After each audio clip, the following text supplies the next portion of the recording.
Placenta, এটা থেকে আমরা জানি অনেকগুলো হরমোন রিলিজ হইতে পারে। সো এদের হরমোন প্রোডাকশনের ক্যাপাসিটি থাকে। আসলে আমরা জানি যে একটা মহিলার জীবনে বা মেনস্ট্রুয়াল সাইকেলে ইস্ট্রোজেন, প্রোজেস্টেরন এই হরমোনগুলোর অনেক রোল আছে। এবং ইস্ট্রোজেন এটা বিভিন্ন প্রসেসের মাধ্যমে তৈরি হয়, অ্যান্ড্রোজেন থেকে এটা তৈরি হইতে পারে। এবং প্রোজেস্টেরন এটা হচ্ছে গিয়ে প্রেগনেন্ট ওম্যান এর বডিতে তৈরি হয় এবং মেনস্ট্রুয়াল সাইকেলের 22তম যে দিন, এই 22তম দিনে দেখা যায় প্রোজেস্টেরন সব থেকে বেশি থাকে। কর্পাস লুটিয়াম থেকে প্রোজেস্টেরনটা রিলিজ হয় এবং পরবর্তীতে যখন প্রোজেস্টেরন অনেক বেশি হয়ে যায় তখন এলএইচ একটা নেগেটিভ, মানে এলএইচ এর মাধ্যমে একটা নেগেটিভ ফিডব্যাক এখানে থাকে, ফলে প্রোজেস্টেরন আস্তে আস্তে কমে যায়। সো এলএইচ এর কারণে প্রোজেস্টেরন কিন্তু আস্তে আস্তে এখানে কি হয় যে এলএইচটা তখন কমে যায়, এলএইচটা কমে যায় এবং ফলে প্রোজেস্টেরনও কমে যায়। তো এটাকে আমরা বলি হচ্ছে যে প্রোজেস্টেরনের নর্মাল একটা বিষয়। ফলে আস্তে আস্তে 28তম দিন যদি বলি তখন দেখা যায় প্রোজেস্টেরন উইথড্রল হয়ে গেছে, নাই, ফলে দেখা যাবে ইস্ট্রোজেন প্রোজেস্টেরন দুইটাই কমে গেছে এবং আলটিমেটলি মেনস্ট্রুয়েশন হবে, ব্লিডিং হবে, আবার নতুন করে আরেকটা প্রথম দিন শুরু হবে, নতুন একটা মেনস্ট্রুয়াল সাইকেল শুরু হবে, এটা আমরা জানি। তো দেখো এগুলা হচ্ছে নর্মালি বিভিন্ন জায়গা থেকে তৈরি হচ্ছে, প্রোজেস্টেরন, তারপরে আমাদের ইস্ট্রোজেন। কিন্তু এই প্লাসেন্টাও আলাদা করে ইস্ট্রোজেন আর প্রোজেস্টেরন তৈরি করতে পারে। তবে এখানে একটা কথা আমি বলি যে নর্মালি মায়ের বডিতে ধরো নর্মালি প্লাসেন্টা এখনো হয় নাই, তার আগে যে ইস্ট্রোজেন প্রোজেস্টেরন আছে এগুলাকে আমরা বলি E1 ইস্ট্রোন, তারপরে E2 ইস্ট্রাডিওল এগুলা। বাট প্লাসেন্টা থেকে যে ইস্ট্রোজেন তৈরি হয় সেটা হচ্ছে E3 E4 এরকম কিছু প্রোজেস্টেরন, হ্যাঁ, এবং এগুলা এক্সক্লুসিভলি প্লাসেন্টা থেকেই তৈরি হবে। তা বাদে হচ্ছে আমরা যদি প্রোজেস্টেরনের কথা বলি তাহলে প্রোজেস্টেরনটা মনে রাখবা প্রেগনেন্সিতে প্রিডমিনেন্স থাকে প্রোজেস্টেরনের, এবং progesterone is that particular hormone that actually maintenance the pregnancy. Progesterone যদি না থাকতো তাহলে ফর এক্সাম্পল আমি ধরলাম যে 7 উইকস বয়স একটা বাচ্চা, 7 উইকস বয়স, হ্যাঁ, তাহলে এই বয়স একটা বাচ্চা মায়ের পেটে আছে। এখন এই বাচ্চাটা যদি প্রোজেস্টেরন মায়ের বডিতে প্লাসেন্টা থেকে ধরো তৈরি ঠিকঠাক হচ্ছে না, তাহলে কিন্তু দেখা যাবে যে, বা মায়ের বডিতে ঠিকঠাক প্রোজেস্টেরন নাই, তাহলে কিন্তু দেখা যাবে অ্যাবর্শন হয়ে যেতে পারে। কেন হতে পারে আমরা একটু পরে দেখবো। সো জানলাম যে প্লাসেন্টা কিছু হরমোন তৈরি করে, তা বাদে আমরা দেখবো হিউম্যান প্লাসেন্টাল ল্যাকটোজেন HPL নামে একটা হরমোন তৈরি করে, এবং দিস ইজ দ্য হরমোন যেটা থাকার কারণে মাদের, প্রেগনেন্ট মাদের জেস্টেশনাল ডায়াবেটিস মেলাইটাস বা প্রেগনেন্সির টাইমে ডায়াবেটিস হওয়ার চান্স বেশি থাকতে পারে, হ্যাঁ, HPL, এটা আমরা দেখবো কেন। তা বাদে এখানে হিউম্যান কোরিওনিক গোনাডোট্রপিন এই হরমোনটা রিলিজ করতে পারে, HCG যেটাকে আমরা বলতেছি। এবং এই যে যতগুলো হরমোন আমি বললাম না, সবগুলোই প্লাসেন্টার, তোমরা জানো যে আমরা গত ভিডিওতে প্লাসেন্টার স্ট্রাকচার ডেভেলপমেন্ট এগুলো আলোচনা করছি। তো এখানে আমরা বলছিলাম যে সিনসাইটোট্রোপোব্লাস্ট, এই যে স্ট্রাকচারটা আমরা কোরিওনিক ভিলাই বা প্লাসেন্টাতে পাবো, এই সিনসাইটোট্রোপোব্লাস্ট থেকেই কিন্তু অ্যাকচুয়ালি আমাদের সবগুলো প্লাসেন্টাল হরমোন মোটামুটিভাবে তৈরি হয়। সো সাইট মানে কোন জায়গা থেকে তৈরি হয়, আসলে সিনসাইটোট্রোপোব্লাস্ট। Okay fine. এখন প্লাসেন্টার ফাংশন কি শুধু হরমোন রিলিজ করা? অ্যাবসলিউটলি নট, আর অনেকগুলো ফাংশন আছে। এরা রেসপিরেটরি গ্যাস আদান প্রদান করা, যেমন কার্বন ডাইঅক্সাইড ফিটাস থেকে মায়ের বডিতে দেওয়া, অক্সিজেন মায়ের বডি থেকে ফিটাসে আসা। তা বাদে আমরা আরো জানি যে ব্যারিয়ার ফাংশন আছে, আরো অনেকগুলো ফাংশন করে, যেটা আমরা গত ভিডিওতে আলোচনা করছি। এখন মেইন ফাংশন হচ্ছে দুইটা, রেসপিরেটরি আর হরমোনাল। তা বাদে আর অনেকগুলো ফাংশন এদের আছে। এবং রেসপিরেটরি ফাংশনটা কিভাবে করে দেখো, এই যে হচ্ছে ভিলাইগুলা, মানে এটা যদি কোরিওনিক প্লেট হয় তাহলে এখান থেকে অনেকগুলো ভিলাই অ্যাপিয়ার করবে, কোরিওনিক ভিলাই। এবং এই ভিলাইটা হচ্ছে, এই ভিলাইয়ের মধ্যে কি থাকবে আমরা পড়ে আসছি না, যে এই ভিলাইয়ের মধ্যে যে ব্লাড ভেসেলগুলো আমরা দেখতেছি এখান থেকে, এগুলো হচ্ছে fetal blood vessels, fetal capillaries. তো এই ফিটাল ক্যাপিলারিস গুলা হচ্ছে মায়ের মানে ফিটাসের সার্কুলেশন, ফিটোপ্লাসেন্টাল সার্কুলেশন। আর অপরদিকে দেখো এইটা হচ্ছে ভিলাইয়ের মাঝে মাঝে যে স্পেস, এটাকে বলতেছি আমরা, এই স্পেসটাকে আমরা বলতেছি ইন্টাভিলার স্পেস। তো ইন্টাভিলার স্পেস দিয়ে থাকবে হচ্ছে মায়ের যে স্পাইরাল আর্টারি, সেই স্পাইরাল আর্টারিওলস গুলা। তো এখান দিয়ে যখন থাকবে, এখান থেকে ব্লাড এই স্পেস দিয়ে থাকে, এবং এই ব্লাড যে স্পেস দিয়ে থাকে, তো এখানে কিন্তু ট্রান্সফার হয়, অর্থাৎ মায়ের ব্লাড থেকে অক্সিজেন ফিটাসের বডির দিকে যাবে, আর মানে ফিটাসের ব্লাডে যাবে ক্যাপিলারিতে, আর কার্বন ডাইঅক্সাইড এখান থেকে বের হয়ে আসে কিন্তু ওই স্পাইরাল যে আর্টারিওল আছে ওখানে চলে আসবে। আচ্ছা, সো এটা হচ্ছে রেসপিরেটরি ফাংশন, ঠিক আছে। এবং এখানে একটা জাস্ট কয়েকটা পয়েন্ট একটু জেনে রাখো, যে যদি বলা হয় ইন্টারভিলার স্পেসে অক্সিজেনের স্যাচুরেশন কত, তাহলে সেটা অ্যাকচুয়ালি হচ্ছে আম্বিলিকাল ভেইনের যে অক্সিজেন স্যাচুরেশন সেটার সমানই হবে। কারণ আম্বিলিকাল ভেইন এর যে স্যাচুরেশন আর এখানে স্যাচুরেশন কিন্তু সেম থাকে, এটা 65 থেকে 75% মতো। অক্সিজেনের পার্শিয়াল প্রেশার ইন্টারভিলার স্পেসে কত থাকে? আনসার হচ্ছে 30 থেকে 35 মিলিমিটার অফ মার্কারির মতো। So this is the partial pressure of oxygen in intervillous space. এটা জাস্ট এই ইনফরমেশনগুলো আমরা একটু জেনে রাখতে পারি। এখন কর্পাস লুটিয়াম নিয়ে কিছু কথা, যে যখন মেনস্ট্রুয়াল সাইকেল শুরু হলো ডে 1, এই ডে 1 চলতে থাকলো, ডে 1 থেকে ডে মানে 4-5 দিন মেনস্ট্রুয়েশন হইলো, তারপরে সাইকেল চলতে থাকবে, এবং ডে 14 আমরা জানি একটা 28 দিনের সাইকেল যদি আমরা ধরি, অ্যাকচুয়ালি মেনস্ট্রুয়াল সাইকেল আমরা বলি যে 21 থেকে 36 দিন, বাট অন অ্যান অ্যাভারেজ আমরা 28 দিন বলি, একটা রাফ নাম্বার যদি আমাদের বলতে হয়, তাহলে 28 দিন আমরা সাইকেল যদি ধরি, 14তম দিনে আমরা জানি কি হয়, ওভুলেশন হয়। এবং যেদিন ওভুলেশন হয়, যেহেতু অ্যাকচুয়ালি যেটা ওসাইটটা ফার্স্ট রিলিজ হলো, সেটা ম্যাচুর হলো, এবং আলটিমেটলি সাধারণত ওসাইট বা সেকেন্ডারি ওসাইট যেটা বেরোবে আর গ্রোয়িং যে গ্রাফিয়ান ফলিকলটা আছে সেটা থেকে, সেটা কিন্তু ওভুলেশন বলতেছে। অ্যাকচুয়ালি গ্রাফিয়ান ফলিকলটা থেকে যখন ওসাইটটা বের হয়, সেকেন্ডারি ওসাইটটা, তখন আলটিমেটলি সেটাকে আমরা বলতেছি হচ্ছে, সেটাকে বলি আমরা ওভুলেশন। তো এই ওভুলেশনটা ইউজুয়ালি যেদিন হয়, সাধারণত ফার্টিলাইজেশনও সেদিনই হয়, কারণ 24 ঘন্টা সার্ভাইভ মানে ফার্টিলাইজেবল থাকে ওভামটা, এই জন্য আমরা ধরে নিই ওভুলেশন যেদিন, ওই দিনই হয়তো বা ফার্টিলাইজেশন হয়েছে, ঠিক আছে। এখন তাহলে যদি বলি ডে 22, তার মানে কি ফার্টিলাইজেশনের পরে অষ্টম দিন, যেটা অষ্টম দিনটা হচ্ছে ডে 22, রাইট, অর্থাৎ এই ডে আফটার ফার্টিলাইজেশন। এবং আমরা জানি যে ফার্টিলাইজেশনের পরে ওসাইটটা রিলিজ করে দেওয়ার পরে যে মানে ফলিকলটা থাকতেছে, সেটা একটা নাম আছে কর্পাস লুটিয়াম, এটা আমরা জানি। এবং এই কর্পাস লুটিয়ামটা ইস্ট্রোজেন প্রজেস্টেরন দুইটা হরমোনই রিলিজ করতে থাকে, মেইনলি এরা প্রজেস্টেরন রিলিজ করে বেশি, তাহলে এরা প্রজেস্টেরন বেশি রিলিজ করলে, এটা আমরা জানলাম। এবং এই প্রজেস্টেরনটা কি করে, ইউটেরাসকে মেইনটেইন করতে রাখতে হেল্প করে। আমরা বলে আসছি যদি ইস্ট্রোজেনই শুধু একা পাইতো ইউটেরাসটা, এন্ডোমেট্রিয়ামটা, তাহলে সেখানে কি হতো, এন্ডোমেট্রিয়াল হাইপারপ্লাসিয়া হয়ে যাওয়ার চান্স থাকতো, আর এন্ডোমেট্রিয়াল হাইপারপ্লাসিয়া হইলে এন্ডোমেট্রিয়াল কার্সিনোমার চান্স বাড়ে। এন্ডোমেট্রিয়াল হাইপারপ্লাসিয়া একটা প্রি ম্যালিগন্যান্ট কন্ডিশন, এটা আমরা জানি। তো এখন প্রজেস্টেরনটা কি করে, ওই জিনিসটাকে মেইনটেইন করে রাখে। হাউএভার দেখো, এটা নরমালি হয়। পরবর্তীতে আমরা বলে আসছি ডে 22-তে সব থেকে বেশি প্রজেস্টেরন থাকে, কর্পাস লুটিয়াম থেকে বের হয়, কিন্তু পরবর্তীতে এলিস কমে যায়, এলিস হরমোনটা অ্যাড্রিনালিন থেকে কমে যাবে, একটা নেগেটিভ ফিডব্যাক আসবে, ফলে প্রজেস্টেরনও কমে যাবে, এবং 28তম দিনে পরবর্তীতে একেবারেই কমে যাবে, ফলে পরবর্তীতে আবার মেনস্ট্রুয়াল সাইকেল শুরু হবে। কিন্তু যখন ওভুলেশনের দিনে ধরো ফার্টিলাইজেশন হয়ে গেল, তখন যে ঘটনাটা ঘটে, যে তখন ওই যে তখন যে ঘটনা ঘটবে যে ডে 22 এই টাইমে হিউম্যান কোরিওনিক গোনাডোট্রপিন, সো এই যে জিনিসটা আছে, যে হিউম্যান কোরিওনিক গোনাডোট্রপিন, এটা থেকে কিন্তু দেখা যায় যে মানে হিউম্যান কোরিওনিক গোনাডোট্রপিন এই হরমোনটা কিন্তু এই ডে 22-তে এরা অ্যাপেয়ার করতে পারে, এবং এরা হচ্ছে আসবে। এবং এরা যখন আসবে, তখন দেখো ডে 22-তে কি হয়, এলিসের কারণে সব থেকে বেশি প্রজেস্টেরন রিলিজ হয়, এটা আমরা জানি। বাট পরবর্তীতে ডে 22 এর পরে আস্তে আস্তে এলিস যেহেতু কমে যেতে থাকে, তাই হচ্ছে প্রজেস্টেরন কমে যাবে। কিন্তু মনে রাখবা, এলিস আর এইচসিজি বা হিউম্যান কোরিওনিক গোনাডোট্রপিন, এই দুইটা হরমোন সেম টাইপের হরমোন, কিছু ডিফারেন্স আছে বাট অলমোস্ট সিমিলার। এই জন্য আমরা এলিস এর পরিবর্তে কিন্তু আমরা এইচসিজি ইনজেকশন অনেক জায়গায় আমরা দিছি। তুমি যখন গাইনি আমরা পড়ছি, তখন আমরা এই জিনিসগুলো বলছি যে আমরা এইচসিজি ইনজেকশন এখানে দিচ্ছি এলিস এর পরিবর্তে, এলিস এর মতো এরা কাজ করে, ঠিক আছে। তার মানে কি ডে 22-তে যেহেতু প্রেগনেন্ট ওম্যানদের ক্ষেত্রে এইচসিজি অ্যাপেয়ার করায়, এবং আলটিমেটলি এইচসিজিটা ওখানে থাকবে। সো এইচসিজি যেহেতু থাকতেছে, এইচসিজিটা মেইনলি সিনসাইটোট্রোপোপ্লাস্ট থেকে আসে, তাহলে এইচসিজি যখন এখানে থাকবে, সো তখন কিন্তু প্রজেস্টেরন আর কমবে না, সো প্রজেস্টেরন বাড়তেই থাকবে। এবং পুরো প্রেগনেন্সি জুড়ে মোটামুটি ভাবে আমরা বলি যে 10 উইকস অফ প্রেগনেন্সি, এই টাইমটাতে প্রজেস্টেরন সব থেকে মানে প্রজেস্টেরন বলতে এই টাইমে এইচসিজি প্লাস প্রজেস্টেরন এইগুলা হচ্ছে সব থেকে পিকে থাকবে, ঠিক আছে। এরপরে আবার এইচসিজিটা দেখা যায় আস্তে আস্তে কমতে থাকে, এবং প্রজেস্টেরন আস্তে আস্তে দেখা যায় কমে যায়, হ্যাঁ।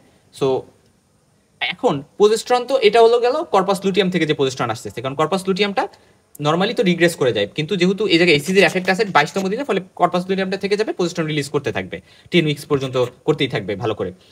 এখন তবে এরা যদি চলে যায়, কিন্তু আমার প্রেগনেন্সি মেনটেন করে রাখতে প্রজেস্টেরন লাগবেই। সো তখন 10 উইকসের পরে দেখা যাবে প্রজেস্টেরন যেহেতু লাগবে, তাই প্লাসেন্টা কাছে এরা দায়িত্ব দিয়ে যাবে যে প্লাসেন্টা তুমি হচ্ছে এখন থেকে প্রজেস্টেরন রিলিজ করবা। সো এরা যদিও 10 উইকসে এদের রেসপন্সিবিলিটি, কর্পাস লুটিয়ামের রেসপন্সিবিলিটি এরা ছেড়ে দেয়, কিন্তু পরবর্তীতে কিন্তু প্লাসেন্টা ওই দায়িত্বটা নিয়ে নেয়। সো আমরা ওই জিনিসগুলো দেখবো, হ্যাঁ। আচ্ছা, আমরা অনেকগুলো কথা বলছি, এই কথাগুলো এখানে লেখা আছে। দেখো আলটিমেটলি ওই যে বললাম যে ডে 22-তে অ্যাকচুয়ালি ব্লাস্টোসিস্টের যে সিনসাইটোট্রোপোব্লাস্ট আছে, কারণ ব্লাস্টোসিস্টে কিন্তু সিনসাইটোট্রোপোব্লাস্ট আছে, এটা তুমি জানো। এটা থেকে পরবর্তীতে প্লাসেন্টা তৈরি হবে, কিন্তু সিনসাইটোট্রোপোব্লাস্টে কিন্তু ব্লাস্টোসিস্টে থাকে, আমরা জানি। ব্লাস্টোসিস্টে ট্রোফোব্লাস্ট থাকে, তারপর হচ্ছে তোমার ট্রোফোব্লাস্ট থাকে, সিনসাইটোট্রোপোব্লাস্ট থাকে, এবং এখান থেকে তারপর হচ্ছে তোমার ইপিব্লাস্ট থাকে, এটা আমরা জানি। বা ইমব্রায়োব্লাস্ট থাকে, ইমব্রায়োব্লাস্ট থেকে হচ্ছে মেইনলি প্রপার, যেটা ইমব্রায়োপ্রপার বা ইমব্রায়োর যে বডি সেটা তৈরি হয়। আর এই সিনসাইটোট্রোপোব্লাস্ট, সাইটোট্রোপোব্লাস্ট থেকে কি তৈরি হয়, এগুলো আমরা জেনে আসছি। তো এটা হচ্ছে এইচসিজি রিলিজ করবে 8 ডে আফটার ফার্টিলাইজেশন বা ডে 22 অফ দ্য সাইকেলে, এবং এটা আমরা জানি কি করবে, সেই কথাগুলো আমরা বলে আসছি। এখন কর্পাস লুটিয়ামের লাইফ স্পান 10 থেকে 12 উইকস, এই জিনিসটা আমরা জানলাম যে 10 থেকে 12 উইকস অফ প্রেগনেন্সির পরে কিন্তু কর্পাস লুটিয়ামটা আবার মানে আবার কমে মানে রিগ্রেস করে যাবে, কারণ এইচসিজি তখন কমে যায়, কারণ এইচসিজি 10 উইকস পর্যন্ত বেশি থাকে, তারপরে কমে যায়। আচ্ছা, তো কি কি হরমোন প্লাসেন্টা থেকে রিলিজ হয় সেটা হচ্ছে যে ওকে, মানে প্লাসেন্টা থেকে না, কর্পাস লুটিয়াম থেকে। কর্পাস লুটিয়াম কি কি হরমোন রিলিজ করতে পারে? এক তো প্রোজেস্টেরন সব থেকে বেশি এরা করবে, এটা প্রেগন্যান্সি মেইনটেইন করে রাখে। ইস্ট্রোজেন E1 E2 করতে পারে, এটা কম পরিমাণে করে। ইনহিবিন এ, রিল্যাক্সিন, এই হরমোনগুলো করতে পারে, ঠিক আছে। এখন প্লাসেন্টাল হরমোন, যেটা আমাদের খুব ইম্পর্টেন্ট, মনে রাখবা প্লাসেন্টা কিছু এস্ট্রয়েড হরমোন রিলিজ করে, কিছু পেপটাইড হরমোন রিলিজ করে। এস্ট্রয়েডের মধ্যে ইস্ট্রোজেন, প্রোজেস্টেরন এগুলা থাকে। প্রোজেস্টেরন এগুলা তো থাকলো, যেগুলো প্লাসেন্টা রিলিজ করতে পারবে। আমরা বললাম যে 10 উইকস পর্যন্ত হচ্ছে কর্পাস লুটিয়াম প্রোজেস্টেরন রিলিজ করবে, ঠিক আছে, মায়ের বডিতে। তারপরে কিন্তু তারপরে হচ্ছে প্লাসেন্টা তার দায়িত্ব নিয়ে নেবে। কিন্তু প্লাসেন্টা 8 উইকসের টাইমেও কিন্তু প্লাসেন্টা মানে স্টার্ট করতে পারে আমাদের প্রোজেস্টেরন রিলিজ করা, ঠিক আছে। বাট মনে রাখবা ইস্ট্রোজেন রিলিজ করে একটু দেরিতে শুরু করে, এটা মোটামুটি 9 উইকস বা এই টাইমে হয়তো ইস্ট্রোজেন রিলিজ করা শুরু করে। এবং সিনসাইটেড ওভারপ্লাস থেকে হরমোনগুলো তৈরি হয়। প্রোজেস্টেরন প্রেগন্যান্সিতে সোর্স হচ্ছে 7 উইক পর্যন্ত তো কর্পাস লুটিয়াম, 8 থেকে 10 উইকস পর্যন্ত এরা মানে লুটিয়াল থেকে প্লাসেন্টা আস্তে আস্তে শিফট করতে থাকে, ঠিক আছে। তখন মানে দেখা যায় যে কর্পাস লুটিয়াম থেকে রিলিজ হয় এবং প্লাসেন্টা থেকে আস্তে আস্তে রিলিজ করা স্টার্ট করে, এবং আফটার 10 উইকস কিন্তু প্লাসেন্টাই সব দায়িত্বটা নিয়ে নেয়, ঠিক আছে। এখন ধরো একটা কথা তোমাকে আমি বলি যে ওভারিয়ান সিস্ট একটা মহিলার হইলো, মহিলার ফার্স্ট ট্রাইমাস্টার, ঠিক আছে, ধরো ফার্স্ট দিকের প্রেগনেন্সি, ফার্স্ট 2 মাস বা এরকম টাইপের, এরকম দিকে বা 3 মাসের মধ্যে প্রেগনেন্সি। তো এই টাইপের একটা সিস্ট আমি ওভারিতে পাইছি। এখন ওই সিস্টটা তো কর্পাস লুটিয়াল সিস্ট হইতে পারে, আমার মাথায় আসতে পারে। এবং তার মানে কি দেখো, ফার্স্ট 7 উইকস চলতেছে এবং এই টাইমে কর্পাস লুটিয়াম থেকেই শুধু প্রোজেস্টেরন আসতেছে, তখন তো প্লাসেন্টা প্রোজেস্টেরন তৈরি করতে পারতেছে না। প্রোজেস্টেরন তো 8 উইকসে যায় হয়তো বা প্রোজেস্টেরন রিলিজ করতে পারতেছে। এখন প্রোজেস্টেরনের একমাত্র সোর্স কর্পাস লুটিয়াম, এবং সেই কর্পাস লুটিয়ামটাকে আমি একটা সিস্ট আকারে হয়তো বা পাইতেছি, কারণ কর্পাস লুটিয়ামটা একটু বড় হয়ে যেতে পারে, সেটা আমি সিস্ট আকারে ভাবতে পারি। সো কর্পাস লুটিয়ামটা যদি আমি কেটে ফেলে দেই ওভারির ওই কর্পাস লুটিয়ামকে, তাহলে কি হবে চিন্তা করো একটু, তাইলে কিন্তু অ্যাবর্শন হয়ে যাবে, কারণ কর্পাস লুটিয়াম না থাকলে প্রেগন্যান্সি মেইনটেইন হবে না, অ্যাবর্শন হয়ে যাবে। এই জন্য আমরা বলি যে যদি কোনো সিস্ট আমরা ওভারিতে পাই, তাহলে আমার কিন্তু সেকেন্ড ট্রাইমাস্টারে যা হয়তো আমি ওইটা ফেলতে পারি। ফার্স্ট ট্রাইমাস্টারে আমার এই জিনিসগুলো করা যাবে না। যখন প্লাসেন্টা ডেভেলপ করে ফেলছে তাহলে সেই টাইমে কিন্তু আমি অবশ্যই সেই ক্ষেত্রে আমি কর্পাস লুটিয়াল যদি থাকে তাহলে আমি কিন্তু সেটা রিমুভ করতে পারি, এই জিনিসটা ইম্পর্টেন্ট। এখন প্রোজেস্টেরন এরা ম্যাটার্নাল কোলেস্টেরল থেকে কিন্তু ফর্মেশন হয়, ঠিক আছে। মানে এটার সোর্স কি? নর্মালি ম্যাটার্নাল কোলেস্টেরল থেকে এরা আসে এবং পরবর্তীতে হচ্ছে তো কর্পাস লুটিয়াম থেকে ফার্স্টে রিলিজ হয়, পরবর্তীতে প্লাসেন্টা থেকে রিলিজ হবে। এবং এরা কিন্তু একটা স্মুথ মাসেল রিল্যাক্সেন্ট হিসেবেও কাজ করে। এবং যেহেতু স্মুথ মাসেল রিল্যাক্সেন্ট হিসেবে কাজ করে, আমরা কেন বলি এরা প্রেগনেন্সি মেইনটেইন করে? কারণ এরা যেহেতু অ্যাকচুয়ালি স্মুথ মাসেল রিল্যাক্স করতে পারে, অ্যাকচুয়ালি একটা মহিলা এর যখন বাচ্চা হবে তখন তো ইউটারাসটা কন্ট্যাক্ট করা লাগবে, রাইট? ইউটারাসের যে স্মুথ মাসেল আছে সেটা কন্ট্যাক্ট করা লাগবে। তাহলে কন্ট্যাক্টকে প্রিভেনশন করে রাখলেই তো বাচ্চাটা বের হয়ে যাবে না, রাইট? এবং আমরা তো চাই বাচ্চাটা বের না হয়ে যাক, তাহলে তো প্রিটার্ম লেবার হয়ে যাবে। তো এই জন্য মাসেল রিল্যাক্সেশন হিসেবে এরা কাজ করে, যেটা খুব ইম্পর্টেন্ট। আমরা আরও দেখবো হিউম্যান কোরনিক গোনাডোট্রপিন, এটাও মাসেল রিল্যাক্সেশন হিসেবে কাজ করতে পারে। ফলে মাসেল রিল্যাক্সেশনটা খুব ইম্পর্টেন্ট। বাট ইস্ট্রোজেন এটা কিন্তু মাসেল কন্ট্রাকশনে, মানে এই প্রজেস্টেরনের উল্টা কাজ করে, মাসেল কন্ট্রাকশনে এরা কিন্তু কাজ করতে পারে। এবং একটা ইম্পর্টেন্ট কথা এখানে জানতে হবে যে প্লাসেন্টা থেকে যে ইস্ট্রোজেনটা আসে, এটা আমি বলছিলাম E3 বা E4 এরকম আর কি। এটা কিন্তু নর্মালি আমরা জেনে আসছি যে ম্যাটার্নাল যে কোলেস্ট্রল, এটা থেকে হচ্ছে ইস্ট্রোজেন, প্রোজেস্টেরন এগুলা মেইনলি আসে। প্রোজেস্টেরনটা কোলেস্ট্রল থেকে আসলো, কিন্তু ইস্ট্রোজেনটা কিন্তু ম্যাটার্নাল কোলেস্ট্রল থেকে আসে না, প্লাসেন্টার যেটা থেকে রিলিজ হয়। এরা হচ্ছে মেইনলি ফিটাসের যে অ্যাড্রেনাল গ্ল্যান্ড থাকে সেটার উপর ডিপেন্ডেন্ট, ঠিক আছে। ফিটাসের অ্যাড্রেনাল গ্ল্যান্ডটা ডাইহাইড্রোএপিএন্ডোস্টেরন সালফেট এটা তৈরি করে, এবং এটা হচ্ছে প্লাসেন্টা থেকে ইস্ট্রোজেন তৈরি করতে পারে সালফেটেজ, অ্যারোমেটেজ এগুলো সহযোগিতায়। সো এই জিনিসটা খুব ইম্পর্টেন্ট, যেটা হচ্ছে ফিটাসের অ্যাড্রেনাল গ্ল্যান্ডের উপর ডিপেন্ডেন্ট, ঠিক আছে। এবং এরা E3টা মেইনলি তৈরি করে, এবং E4 পরবর্তীতে শেষের দিকে মানে নেক্সট হাফে তৈরি করতে পারে। আর তবে একটা মায়ের বডিতে সবথেকে কোন টাইপের ইস্ট্রোজেন বেশি থাকে? আনসার অবশ্যই E2। অর্থাৎ আমরা জানি যে ইস্ট্রাডিওল যেটা E2, এটাই সব থেকে বেশি থাকে মায়ের বডিতে। বাট প্লাসেন্টা থেকে হচ্ছে E3টা বেশি থাকে, এটা ইম্পর্টেন্ট। বাট নর্মালি মায়ের বডির থেকে E2ই বেশি থাকবে। আচ্ছা, এখন যে জিনিসটা ইম্পর্টেন্ট যে নর্মালি যখন প্রোজেস্টেরনটা আস্তে আস্তে কমে যেতে থাকে, প্রোজেস্টেরনটা কমে গেল আর ইস্ট্রোজেনটা বেড়ে গেল, এটা যখন হয় তখনই মেইনলি ইউটেরাইন কন্ট্রাকশন হয়, ঠিক আছে। এখন চিন্তা করো, কারণ আমি কি বলছি, প্রোজেস্টেরন হচ্ছে রিল্যাক্সেশন করে মাসেলটা, বাট যেহেতু ইস্ট্রোজেনটা কন্ট্রাকশন করে, সো কন্ট্রাকশন করবে ইউটারাস, আর কন্ট্রাকশন করলে কি হবে? ধরো এই ইউটারাস এখন ইউটারাসটা কন্ট্যাক্ট করতেছে, ফলে ভিতরে যে ফিটাসটা সেটা বেরোয় যেতে চাবে, রাইট? এখন এনেনসেফালি নামে একটা কন্ডিশন আছে, এনেনসেফালি, ঠিক আছে। এই কন্ডিশনটা তোমরা পরে পড়বা। তো মনে রাখবা এখানে অ্যাড্রেনাল গ্ল্যান্ডটা হাইপোপ্লাস্টিক থাকে, এটা একটা বিষয়। আর কেনিয়াল ভল্ট যেটা মাথার উপরের যে ভল্ট ওইটা থাকে না, এটা ঠিক আছে। স্কালের যে পার্টটা প্যারিটাল বোনগুলো ওগুলো থাকে না, ঠিক আছে। কিন্তু এদের আরেকটা জিনিস ফিচার থাকে অ্যানেনসেফালিতে, সেটা হচ্ছে অ্যাড্রেনাল গ্ল্যান্ডটা অ্যাবসেন্ট থাকে অথবা খুবই হাইপোপ্লাস্টিক থাকে, সেল খুবই কম থাকে, বা সো এটা ডেভেলপ থাকে না। যেহেতু এটা ডেভেলপ থাকে না, ফলে কোনো ডিহাইড্রো অ্যাপেন্ডেস্ট্রন সালফেট এটা আসবে না, ইস্ট্রোজেন তৈরি হবে না প্লাসেন্টা থেকে। আর প্লাসেন্টা থেকে ইস্ট্রোজেন তৈরি না হইলে এদের কন্ট্রাকশন যেহেতু হচ্ছে না, ইউটারাসটা কন্ট্রাকশন ঠিকঠাক করতে পারতেছে না, ফলে কন্ট্রাকশন না করতে পারলে ডেলিভারি হবে না ঠিক টাইমে। দেখা যাবে হওয়ার কথা, ফর এক্সাম্পল যে টাইমে ডেলিভারি হওয়ার কথা একটা বাচ্চা, তার অনেক পরে যে বাচ্চার ডেলিভারি হবে, মানে অনেক পরে বলতে কি বেশ পরে যে ডেলিভারি হবে, যেটাকে আমরা বলি পোস্ট টার্ম প্রেগনেন্সি। অর্থাৎ আমরা তো প্রিটার্ম একটা টার্ম তো আছে, প্রিটার্ম, রাইট? প্রিটার্ম এবং প্রিটার্ম যাতে না হয় এই জন্য প্রজেস্টেরন তো হেল্প করে। আর ইস্ট্রোজেন যদি এমন হয় যে ইস্ট্রোজেন রিলিজ হচ্ছে না, ইস্ট্রোজেন রিলিজ ঠিকঠাকভাবে না হইলে, ঠিক প্লাসেন্টা থেকে adrenal gland, fetal adrenal gland যেহেতু অ্যাবসেন্ট আছে, তাই পোস্ট টার্ম প্রেগনেন্সি হতে পারে, অর্থাৎ নর্মাল টাইমের থেকে অনেক পরে যে হয়তো বা বার্থ হচ্ছে।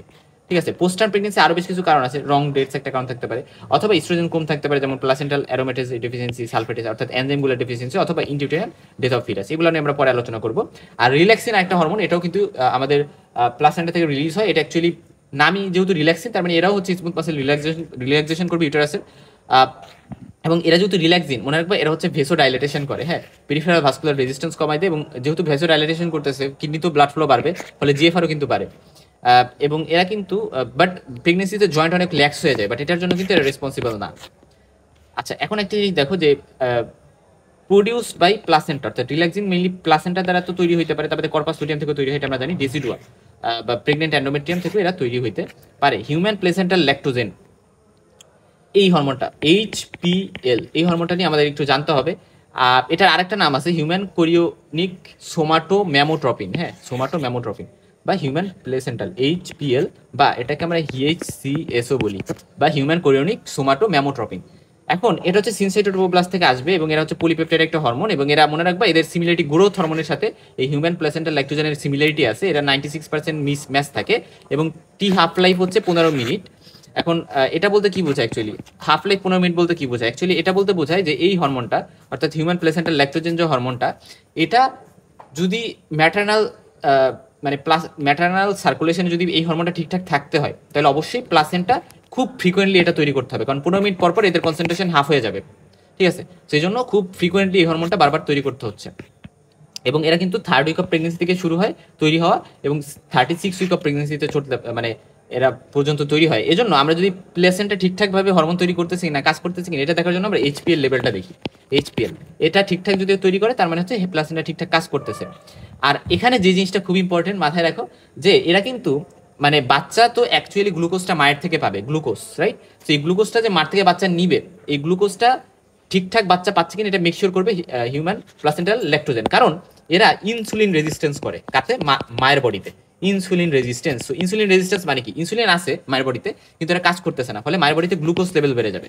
তো গ্লুকোজ লেভেলটা বাড়াইতে এরা এই কারণে কাজ করতেছে, ইনসুলিন রেজিস্ট্যান্স ঘটাইয়া, কারণ হচ্ছে এই গ্লুকোজটা বাচ্চাতে পাঠাইতে হবে। বাচ্চাতে যেহেতু মানে মায়ের বডির জন্য একা তো না, এখন বাচ্চা আছে পেটে একটা, তো বাচ্চাকে গ্লুকোজ দিতে হবে, ওই জন্য একটু বেশি বেশি গ্লুকোজ বডিতে বাড়ানোর জন্য ইনসুলিন রেজিস্ট্যান্স করতেছে, ইনসুলিন ঠিকঠাক কাজ করতে পারতেছে না। এবং এই ঘটনা ঘটাইতে যায় এরা কিন্তু মানে, এবং প্রেগনেন্সি এই জন্য একটা ডায়াবেটোজেনিক কন্ডিশন, অর্থাৎ এটা ডায়াবেটিসের রিস্ক কিন্তু বাড়ায়। প্রেগনেন্সি যত আস্তে আস্তে মানে অ্যাডভান্স হয়, স্পেশালি 24 থেকে 28 উইক অফ প্রেগনেন্সির টাইমে কিন্তু আমরা বলি যে জেস্টেশনাল ডায়াবেটিস মেলিটাস, সেটা কিন্তু হওয়ার চান্স থাকে, এবং এটা হিউম্যান প্লাসেন্টাল ল্যাক্টোজেন এটার জন্য দায়ী থাকে। তার বাদে মায়ের বডির যে ফ্যাটগুলো থাকে সেগুলোকে ভেঙে সেখান থেকে গ্লুকোজ তৈরি হয়, এবং আলটিমেটলি লাইপোলাইসিসের মাধ্যমে কিন্তু ফিটাসকে গ্লুকোজ দেওয়ার ট্রাই করে আমাদের হিউম্যান প্লাসেন্টাল ল্যাক্টোজেন হরমোনটা। হিউম্যান কোরিওনিক গোনাডোট্রপিন যেটা, এটা অ্যাকচুয়ালি গ্লাইকোপ্রোটিন একটা হরমোন, এরা কিন্তু গ্লাইকোপ্রোটিন একটা হরমোন, এবং এদের আলফা সাবইউনিট থেকে বিটা সাবইউনিট থেকে, অর্থাৎ বিটা এইচসিজি আমরা বলি, আলফা এইচসিজি বলি। তো আলফা এইচসিজিটা অ্যাকচুয়ালি এই LH FSH অর্থাৎ luteinising hormone, follicular stimulating hormone, thyroid stimulating hormone, এগুলোর মতোই আলফা সাবইউনিটটা, কিন্তু বিটা সাবইউনিটটা ইউনিক, এটা শুধু এইচসিজিতেই থাকবে। আর এদের LH এর সাথে অনেক ফাংশনাল সিমিলারিটি থাকে, এবং স্ট্রাকচারালি শুধু দেখা যায় 9 যে অ্যামাইনো অ্যাসিড, এটার মধ্যে কিছুটা ডিফারেন্স থাকে, বাট নর্মালি এটার মধ্যে সেম। এই জন্য আমি বলছি যে LH আর HCG এদেরকে কিন্তু আমরা ইন্টারচেঞ্জেবলি আমরা ইউজ করি, রাইট?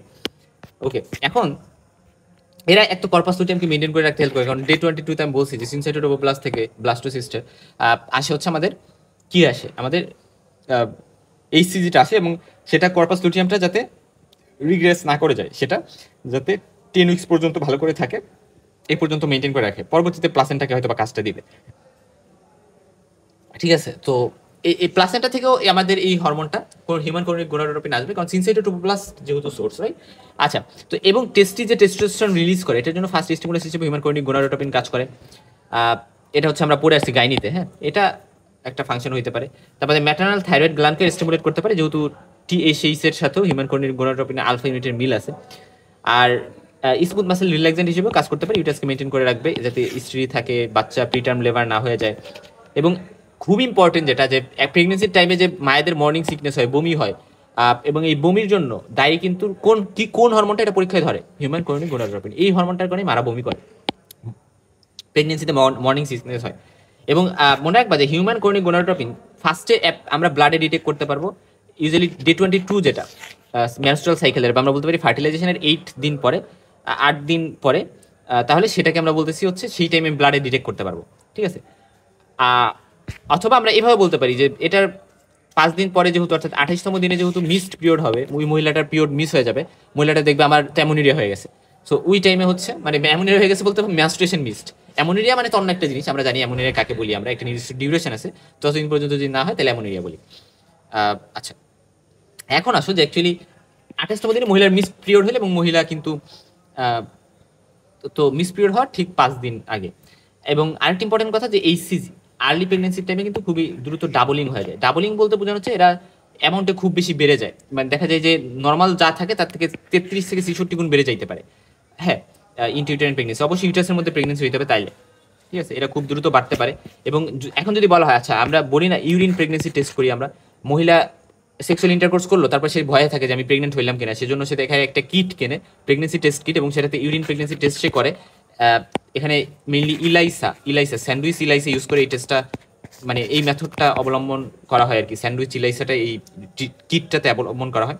আচ্ছা, যাও, এখন কথা হচ্ছে যে আমরা যে ইউরিন প্রেগনেন্সি টেস্ট করি, এই ইউরিন প্রেগনেন্সি টেস্টে কিন্তু আমরা হচ্ছে হিউম্যান কোরিনিক গোনাডোট্রপিন এটার এই প্রেজেন্সে আমরা দেখার ট্রাই করি। তো এটা যে আমরা প্রেজেন্সটা দেখব, এটা ইউরিনে কখন অ্যাপিয়ার করবে? আনসার হচ্ছে এই যে মিস পিরিয়ড 28তম দিন সাইকেলের, অর্থাৎ আমরা বলতে পারি মোটামুটিভাবে 14তম দিন, মানে মহিলা ফার্টিলাইজেশন হওয়ার মানে মোটামুটিভাবে আমরা বলতে পারি 14তম দিন বা তার আশেপাশে হচ্ছে ইউরিন অ্যাপিয়ার করবে। বাট 8তম দিনে কিন্তু দেখা যায় যে অ্যাপিয়ার করে গেছে ব্লাডে। ওকে, তাহলে আমরা যদি একটু গ্রাফের থ্রুতে দেখার ট্রাই করি, এবং এইচসিজির হাফ লাইফটা মোটামুটি 36 ঘন্টা, ভালোই আছে। তো ফার্স্টের দিকে কম থাকলো, বাট আস্তে আস্তে প্রেগনেন্সি যখন প্রসিড করতে থাকলো, দেখা যায় 10 উইক্সে যে সব থেকে বেশি এইচসিজি পাওয়া গেল, এবং পরবর্তীতে হচ্ছে আস্তে আস্তে আরও কমতে থাকে, এবং দেখা যায় 16তম উইকের আইসা এরা একেবারে একটা নর্মাল স্টেট লাইনে চলে যায়। সো তখন দেখা যায় 10,000 ইন্টারন্যাশনাল ইউনিট পার লিটার এরকম থাকে, ঠিক আছে? আর ম্যাক্সিমাম যখন থাকে তখন 10⁵ ইন্টারন্যাশনাল ইউনিট পার লিটারের মতো হইতে পারে ম্যাক্সিমাম। এবং ডেলিভারি এরা কিন্তু পুরো প্রেগনেন্সি জুড়ে থাকবে এরকম একটা লেভেলে। পরবর্তীতে যখন ডেলিভারি হয়ে যাবে তার 2 সপ্তাহ পরে দেখা যাবে এরা ডিসঅ্যাপিয়ার করে যাবে, বা এরা মানে ডিসঅ্যাপিয়ার করে যাবে না, মানে এটা নর্মালে চলে আসবে, নর্মাল, ঠিক আছে? এর তো এলিভেটেড ছিল, এটা নর্মালে চলে আসবে ডেলিভারি। আবার ধরো অ্যাবর্শন হলো, এবং অ্যাবর্শন হইলে সেটাও 2 থেকে 4 উইক্সের মধ্যে দেখা যায় নর্মালি ব্যাক করে। এখন প্রেগনেন্সি টেস্ট নিয়ে একটু কথা বলি। এক তো ইউরিন প্রেগনেন্সি টেস্ট, একটা স্যান্ডউইচ ইলাইসা টেস্ট, এবং এটাতে মিনিমাম যদি আমরা দেখি পার ml ইউরিনে 20 থেকে 60 millilitre, milli international unit per ml unit, এরকম যদি আমরা একটা লেভেল পাই, তাহলে আমরা কিন্তু বলতে পারি যে এটা হচ্ছে মানে পজিটিভ। আর আর্লিয়েস্ট ডিটেকশন হচ্ছে মিস পিরিয়ডের টাইম হচ্ছে আমরা ইউরিনে এটা পাই, বলে আসছি যে মানে 28তম দিন যেটা সাইকেলের, বা 28তম দিন, বা আমরা বলতে পারি 5 দিন পরে, কিসের 22তম দিনের 5 দিন পরে, বা আমরা বলতে পারি হচ্ছে যে ওভারঅল কথা ফার্টিলাইজেশনের 13-14 দিন পরে বা 14-15 দিন পরে। আচ্ছা, আর এটা মোর সেন্সিটিভ টেস্ট হচ্ছে ব্লাড টেস্ট। ব্লাডে যদি আমরা ডিটেক্ট করি তাহলে দেখা যায় মাত্র মানে 1 থেকে 2 যদি হয় ml you per ml of blood, তাইলে কিন্তু আমরা ডিটেক্ট করতে পারবো। আর মোস্ট সেন্সিটিভ হচ্ছে ফ্লুরোসেন্ট ইমিউনো অ্যাসে, এই টেস্টটা এটার মাধ্যমে সব থেকে সেন্সিটিভ, তারপরে রেডিও ইমিউনো অ্যাসিড থ্রুতে করা যেতে পারে। ফ্লুরোসেন্ট ইমিউনো অ্যাসিড এটা সব থেকে সেন্সিটিভ। এখন ধরো একটা মহিলা, তার হচ্ছে সে কোন টাইমে আসছে, তার প্রেগনেন্সির একেবারে যখন মিস পিরিয়ড হয়েছে, তার সাইকেলের যেই সাইকেলে সে প্রেগনেন্ট হয়েছে তার 28তম দিনে সে হচ্ছে আসছে, এবং ওই টাইমে সে ইউরিন প্রেগনেন্সি টেস্ট করে দেখলো যে আচ্ছা পজিটিভ, অর্থাৎ সে মিস পিরিয়ডের ফার্স্ট দিনেই সে ইউরিন প্রেগনেন্সি টেস্ট করছে এবং দেখলো সে পজিটিভ, মানে ইউরিন প্রেগনেন্সি টেস্ট পজিটিভ, সে মনে করলো আমি প্রেগনেন্ট।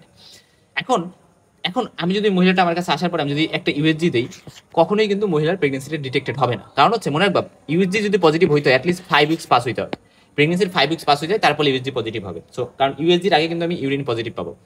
তো এই জন্য আমার যে কাজটা করতে হবে, ওই মহিলাকে সিরিয়াল বিটা ইসিজি লেভেলটা আমি দেখার ট্রাই করবো, মনিটর করার ট্রাই করবো।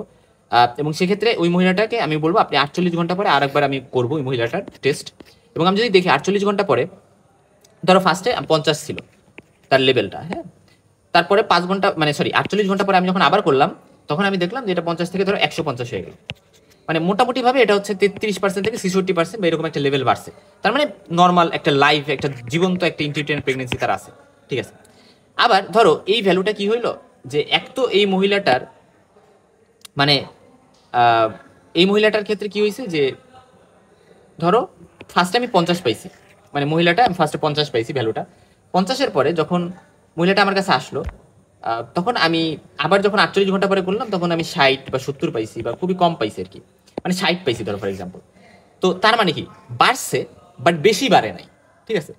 তো এটাকে আমি বলি যে মানে এই যে 33 থেকে 66% বাড়ে, যেটাকে আমরা ডাবলিং বলি, যে আর্লি প্রেগনেন্সিতে খুব দ্রুত বাড়বে, সেই বাড়াটা এখানে লক্ষণীয় না। তো তখন আমরা ধারণা করতে পারি এটা একটোপিক প্রেগনেন্সি হইতে পারে। এই জিনিসটা আমার মাথায় কিন্তু কাজ করতে হবে, রাইট। আর যদি এমন হয় যে ফার্স্ট কথা থাকার কথা 50, ধরো মানে মানে একটা লেভেল তো নর্মালি শুরুতে থাকার কথা, যে এই এততম দিনে মানে ফার্স্টে যখন আমি এই সিজিটা ট্র্যাক করবো 50 থাকার কথা ফর এক্সাম্পল, বাট আমি 50 পাইলাম না, আমি আরো কম পাইলাম। সো এটা আমার মাথায় একটা জিনিস ক্লিক করলো, আচ্ছা এত কম পাইলাম। বা ধরো ফর এক্সাম্পল আমি 85 পাইলাম, বাট আমি যখন টেস্ট করতেছি, টেস্ট করার পরে দেখলাম যে এর থেকেও কম পাইতেছি, 30 বা 40, মানে আরো কমে গেছে, ঠিক আছে, 48 ঘন্টা পরে। সো এই জিনিসটা হয়তো আমাকে আইডিয়া দিতে পারে এটা ইনটিউটেন্ট মানে ডাইং, হয়তো বা বাচ্চাটা প্রেগনেন্সি যেটা হয়েছিল, বাট ওইটা পরে মারা গেছে বাচ্চাটা, হ্যাঁ। সো এরকম বেশ কিছু আইডিয়া আমাদের মাথায় থাকতে পারে। এখন একটা টার্ম আমি বলি যে ক্রিটিক্যাল টাইটার্স অফ এইচসিজি, এরকম একটা টার্ম আছে। এটা বলতে কি বোঝায়, যে এইচসিজির সেই ভ্যালু যেটা ইনটিউটেন্ট প্রেগনেন্সিতে মানে যেখানে যেই ভ্যালুটা পাইলে আমি দেখবো যে জেস্টেশনাল সেক আলট্রাসাউন্ডে দেখা যাচ্ছে। অর্থাৎ ধরো আমি যদি ট্রান্সভেজানাল সোনোগ্রাফি আমার করি, এবং যদি আমার জেস্টেশনাল স্যাকটা আমার আইডেন্টিফাই করতে হয়, জেস্টেশনাল স্যাক বলতে ব্লাস্টোসিস বা কোরিওনিক ক্যাভিটিকে বোঝাই, যে আমরা যদি এটা আলট্রাসাউন্ডের মাধ্যমে ডিটেক্ট করতে চাই যে প্রেগনেন্ট একটা মহিলা, তো এই মহিলাটা প্রেগনেন্ট, এটা আমি জেস্টেশনাল স্যাক দেখে বুঝবো আলট্রাসোনোগ্রাফিতে। তো সেটা বুঝতে হলে ট্রান্সভেজানাল সোনোগ্রাফি করে এটা বুঝতে হলে অবশ্যই 2000 ইন্টারন্যাশনাল ইউনিট থাকতে হবে এইচসিজি লেভেল। আর যদি আমার ট্রান্স অ্যাবডোমিনাল আলট্রাসাউন্ড করে বুঝতে হয়, জেস্টেশনাল সেক পাইতে হয়, তাহলে অবশ্যই 6500 ইন্টারন্যাশনাল ইউনিটের মতো থাকতে হবে এইচসিজি। এইচসিজি বেশ কিছু কন্ডিশনে বাড়বে, যেমন হচ্ছে টুইন প্রেগনেন্সি এবং মোলার প্রেগনেন্সি, তারপরে RS negative pregnancy, down syndrome. Down syndrome মানে ট্রাইসোমি 21, এই কন্ডিশনটা এটা খুব ইম্পর্টেন্ট, মনে রাখো। জেস্টেশনাল ট্রোফোপ্লাস্টিক নিওপ্লাসিয়া, এই কন্ডিশনগুলোতে বাড়বে। সো ভালো করে মনে রাখো, এখানে একটোপিক প্রেগনেন্সিতে কমবে এইচসিজি, অ্যাবর্শনও এইচসিজি কমবে। এবং আমরা দেখে আসলাম রাইট, যে যখন একটা বাচ্চা ইনটিউটেন্ট মানে মরে যাচ্ছে ভিতরে মায়ের পেটে, তখনও কিন্তু কমতেছে। এবং ট্রাইসোমি, অর্থাৎ ধরো ট্রাইসোমি 18 বা ট্রাইসোমি 13, সো এই সকল কন্ডিশনেও কিন্তু দেখা যাবে যে অ্যাকচুয়ালি এইচসিজি লেভেলটা কমে যায়। সো এই সকল কন্ডিশনে আমরা বললাম যে এইচসিজি লেভেল কম থাকতে পারে। এভাবে আমরা কিন্তু এইচসিজি নিয়ে মোটামুটি অনেক কিছু জানলাম। So this is all about placenta হরমোনগুলো, এবং আমরা পরবর্তী ভিডিওতে প্লাসেন্টা অ্যানোমালিস নিয়ে আলোচনা করবো।